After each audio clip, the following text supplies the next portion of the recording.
ঠিক আছে। আচ্ছা, টুস কমপ্লিমেন্ট পদ্ধতিতে বিয়োগ দেখা যাচ্ছে, হ্যাঁ পদ্ধতিতে বিয়োগ মুখে বলছি।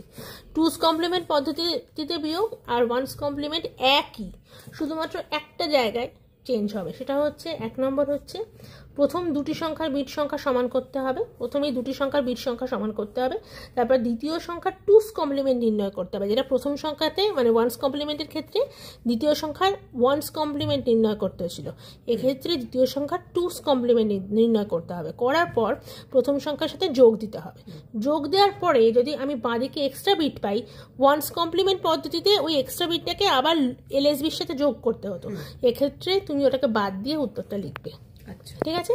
এই প্রত্যেকটা বিয়োগই কিন্তু মানে অ্যাপ্লিকেবল যেখানে প্রথম সংখ্যাটা দ্বিতীয় সংখ্যার থেকে বড়। তাহলে আমরা একটা উদাহরণ নিই, 100,110 মাইনাস 1111, ঠিক আছে, এই সংখ্যাটা থেকে এটা বিয়োগ। তাহলে দ্বিতীয় সংখ্যা সেটা তুমি বিট সংখ্যা সমান করো, 1 2 3 4 5 6, 1 2 3 4, তাহলে বাঁ দিকে দুটো শূন্য, তারপর 1 1 1 1 হলো দ্বিতীয় সংখ্যার সাথে প্রথম সংখ্যার বিট সমান। তারপর দ্বিতীয় সংখ্যার টুস কমপ্লিমেন্ট করব, দ্বিতীয় সংখ্যার টুস কমপ্লিমেন্ট কিভাবে করব, 110000 তার সাথে 1 যোগ, তাহলে কত হলো 110001, এটা হচ্ছে দ্বিতীয় সংখ্যার টুস কমপ্লিমেন্ট। এইবার এটা যদি 2 নম্বর স্টেপ হয় এটা বেরোলো।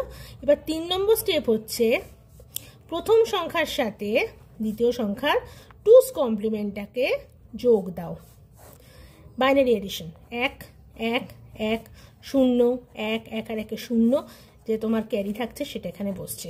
ওয়ান্স কমপ্লিমেন্ট হলে আমরা কি করতাম, এটাকে আবার এখানে এসে যোগ করতাম, কিন্তু এক্ষেত্রে এটা বাদ, তাহলে এটা আনসার কত হবে 10111, মানে বাঁ দিকের জিরোটাকে আমি বাদ দিলাম, আনসার হচ্ছে এটা।